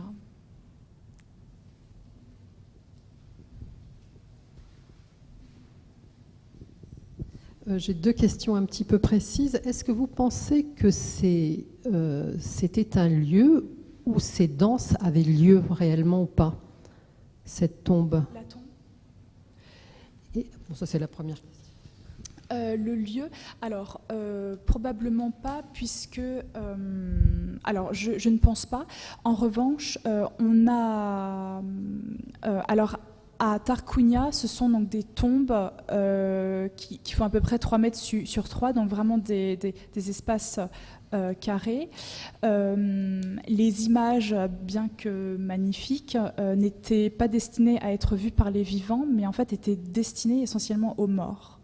C'est-à-dire que lorsque le mort était déposé, la tombe est obturée. Alors ensuite, il y a des discussions autour de la réutilisation des tombes sur le nombre de défunts. Dans tous les cas, l'utilisation de la chambre funéraire pour des pratiques rituelles est peu probable, en tout cas aujourd'hui. On s'est posé la question pour une tombe en particulier à Tarquinia qui possède une antichambre, en fait. Est-ce que dans cette antichambre, on a eu, parce qu'on n'est pas dans la chambre funéraire, est-ce que dans cette antichambre, il y a eu des rituels particuliers, des performances particulières? Là, ce serait plus plausible, mais on n'en est pas du tout certain. À Cerveteri, à Vulci, on a des tombes qui présentent des structures pour accueillir un public. Mais on est à l'extérieur de la chambre funéraire. En fait, on est autour de la tombe ou à proximité de la chambre funéraire, mais on a quelques vestiges, oui, qui laissent penser que des rites et des performances pouvaient avoir lieu. Mais...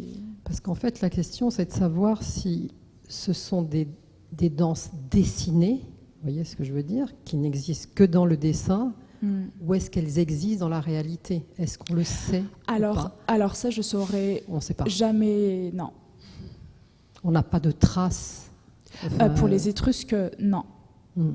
Alors donc il y a ce trouble qui reste complètement... Alors Tite-Live parle, en fait, fait remonter la danse des Saliens aux danses armées étrusques.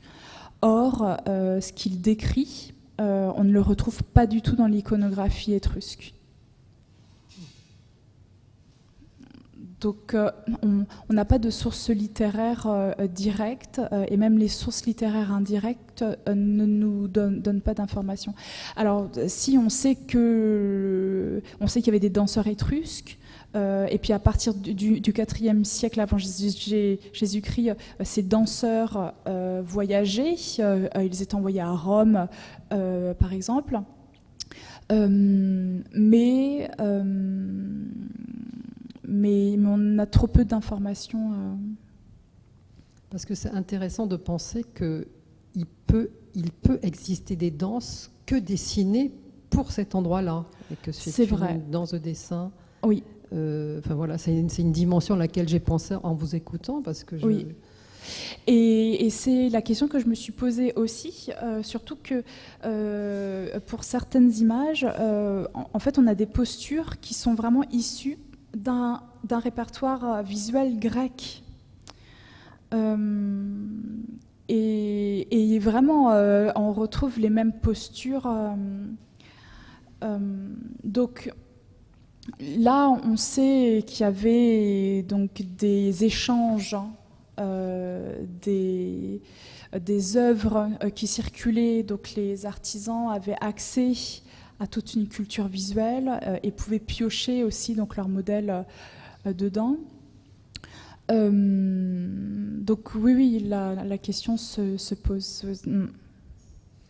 Et pourquoi la danse dans ce lieu-là aussi, dans ce lieu funéraire? Alors pourquoi la danse Parce que alors je crois que la tombe, en fait, était considérée comme un espace de passage, comme le temple, un espace donc de passage, c'est-à-dire donc la dernière demeure du défunt, là où il va acquérir son ultime statut, en fait. Et puis c'est une sorte de trait d'union en fait entre le monde des vivants et puis celui des morts, donc zone de passage. Comme Paola Ceccarelli l'a bien montré, je pense, dans son ouvrage sur la danse armée.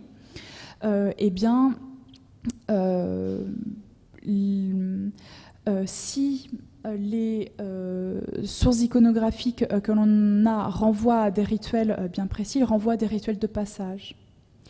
Et donc que ces danses soient représentées ensuite dans un espace de passage, finalement ça fait sens.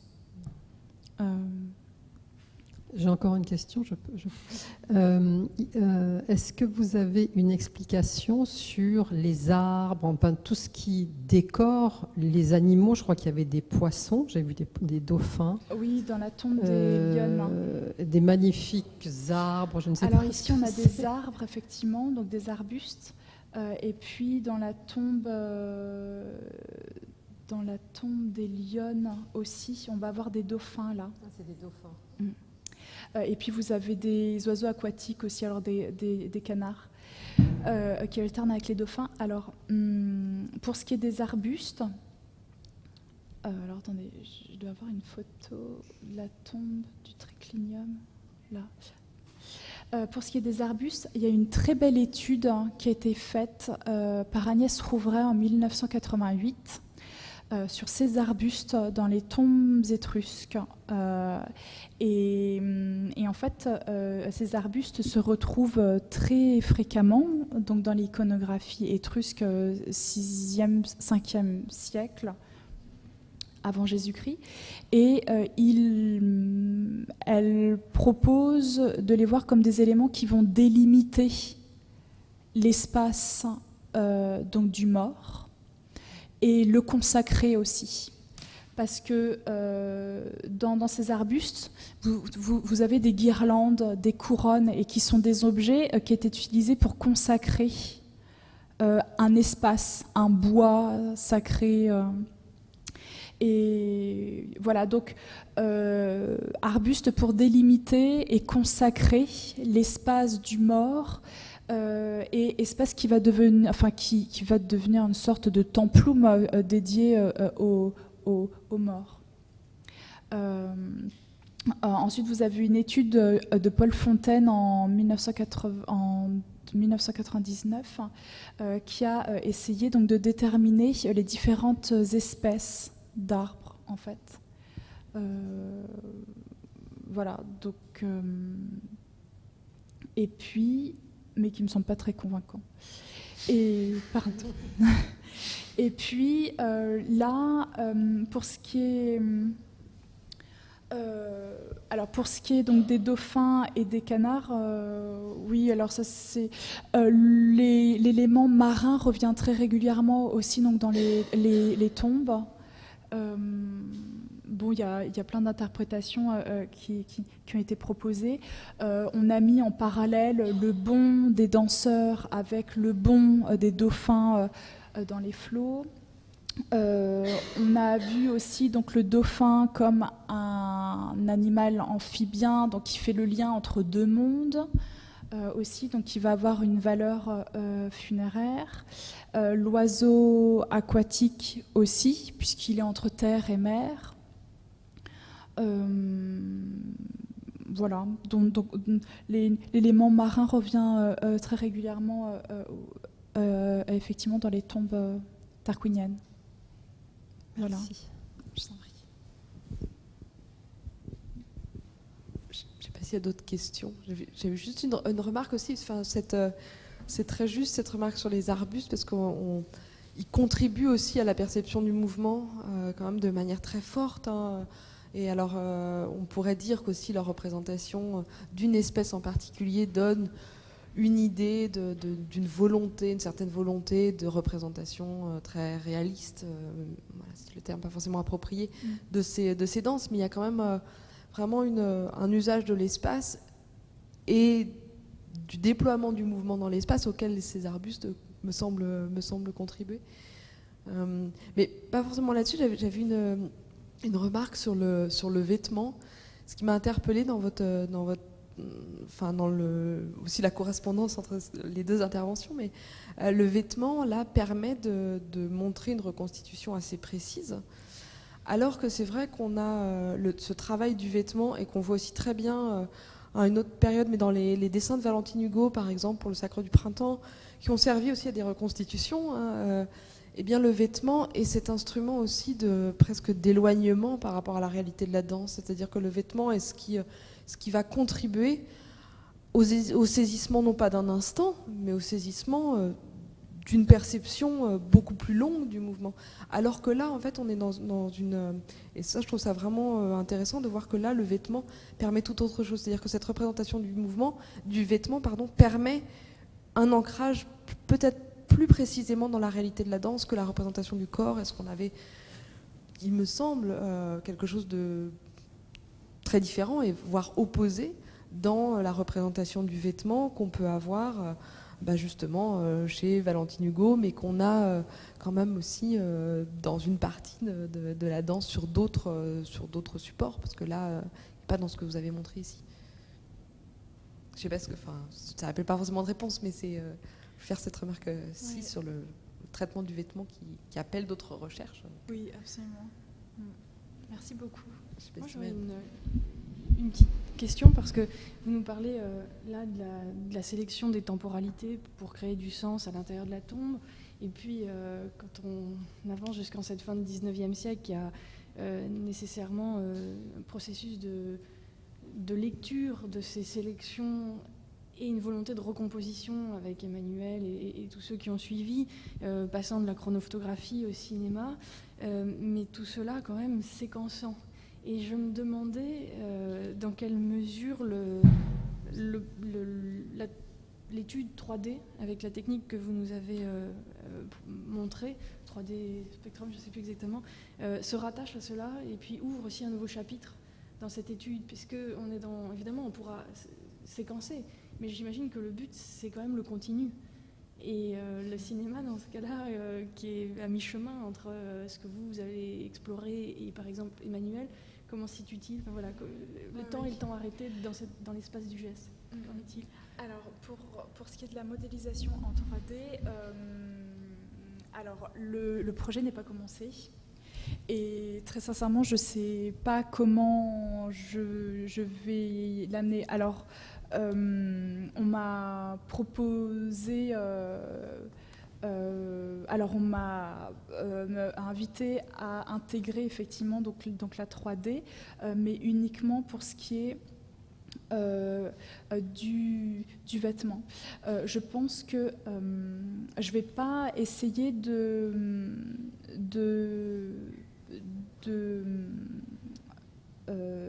créer des séquences, où c'est juste vraiment pour essayer de comprendre quelle pouvait être la manipulation donc, du vêtement en fonction de son poids, en fonction de sa longueur, pas pour essayer donc, de reconstituer un mouvement en fait.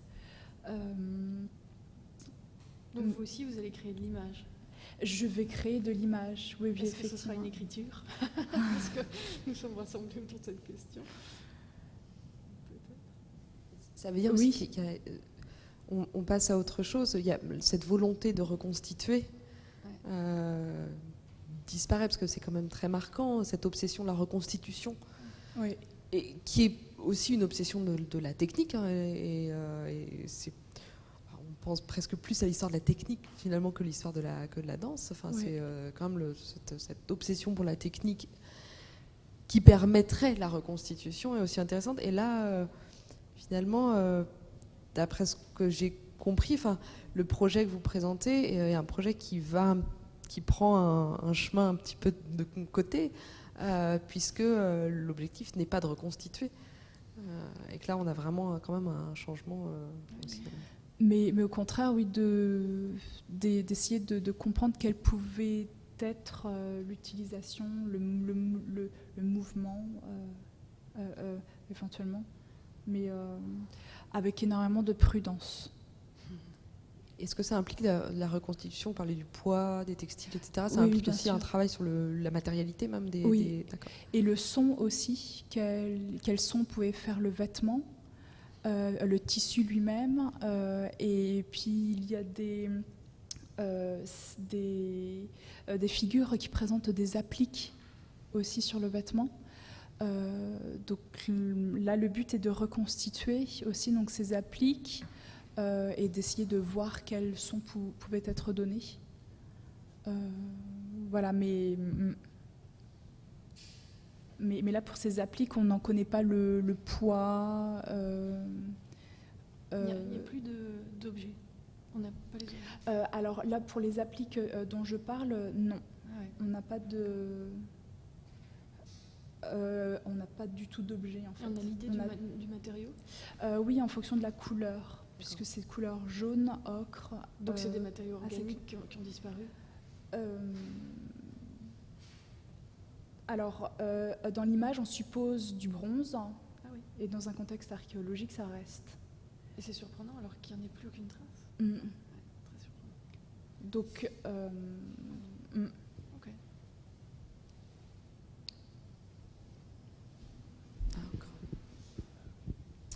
Moi, j'étais très intéressé par cette espèce d'enquête au long cours, en fait, sur les pratiques d'écriture, des recherches en danse, voilà, sur ce terrain très spécifique des danses antiques. Et bon, ce que vous avez bien mis en lumière, c'est cette espèce de convergence entre, d'un côté, la constitution de corpus photographiques d'œuvres, et donc tout d'un coup un ensemble de postures qui est accessible aux chercheurs d'une manière tout à fait nouvelle que sur les objets sur lesquels ils étaient dessinés, tracés. Donc ce changement, de statut en fait de ces représentations, et en même temps le développement de la chronophotographie. Et c'est vrai qu'en voyant ces représentations, je me demandais pourquoi, d'un point de vue graphique, ces représentations se prêtaient si bien à cette opération. Et en voyant notamment les représentations que vous avez sur cette slide des tombes de triclinium, c'est vrai qu'on se rend compte immédiatement que c'est aussi des formes modulaires.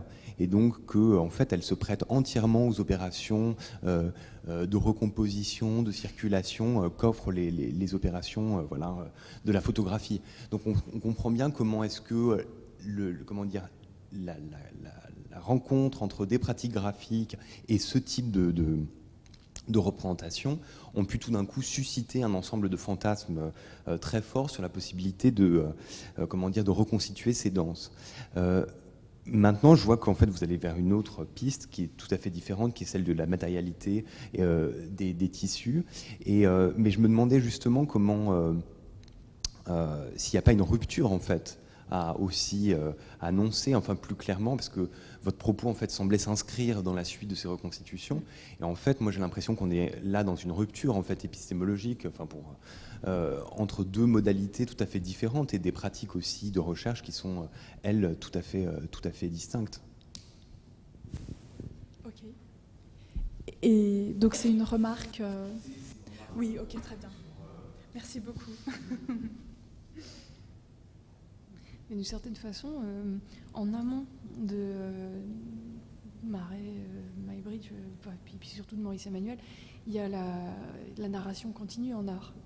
Et je rebondis en parlant de ma paroisse, mais c'est assez intéressant de voir comment Degas en fait aborde la procession par un engouement absolument formidable, parce qu'il est complètement fou de ces peintres-là quand ils se trouvent en Italie, par les primitifs. Et donc il va regarder Carpaccio, Ghirlandaio, tout le monde se fiche à peu près, sauf en fait quelques amis à lui, c'est-à-dire une petite phalange qui d'ailleurs offrira à l'histoire de l'art des fruits très divers, c'est Tissot, c'est Moreau, c'est Delaunay, et ils vont en faire des choses effectivement très, très distantes les unes des autres, mais Degas, lui, il garde, je crois, cette idée de la pérégrination et du mouvement. Et quand vous parliez de nouvel art, nécessairement, et de séquences, on pense à la bande dessinée aussi. Et finalement, la bande dessinée de bien des représentations médiévales et même renaissantes, elle est presque réinventée comme ça par cette image qui se séquence. Et le film animé n'est autre que ces 24 images par seconde qui passent par toutes les variations possibles avant d'en arriver à ce chiffre canonique. Mais c'est l'engouement d'un siècle. Et ce qui est drôle, c'est d'en arriver à parcourir le 19e avec cette idée-là. Et ensuite, à l'autre bout du 20e siècle, de déconstruire et d'arriver non plus à la séquence, mais au geste. Et au non-dit du geste, c'est-à-dire tout le pondéral. Oui, c'est ça, le poids. Parler du poids du vêtement, c'est l'anti-malarméen. Ce sera bien une femme et peut-être qu'elle dansera. Bon, merci à tous. On reparlera de ces questions de frise et de procession aussi quand on parlera à un moment donné un petit peu plus loin dans le programme de recherche, mais de livres de fête et justement de la place aussi de ces représentations du mouvement dans ces frises. Et j'en profite aussi pour vous inviter à l'automne prochain. Nous reprendrons le séminaire le 9 octobre. Et on reviendra un peu sur ces questions aussi d'outils mécaniques, puisqu'on commencera par parler de diagrammes de danse de société qui ont inspiré Warhol pour ses dance diagrams. Et puis on reviendra avec Julien Prévieux sur notamment Marais et ses assistants et le travail de recomposition, avec là le chemin inverse, puisque Julien Prévieux a fait travailler aussi des danseurs de l'Opéra de Paris à partir de ces outils techniques. Voilà, bel été à tous et merci pour votre présence.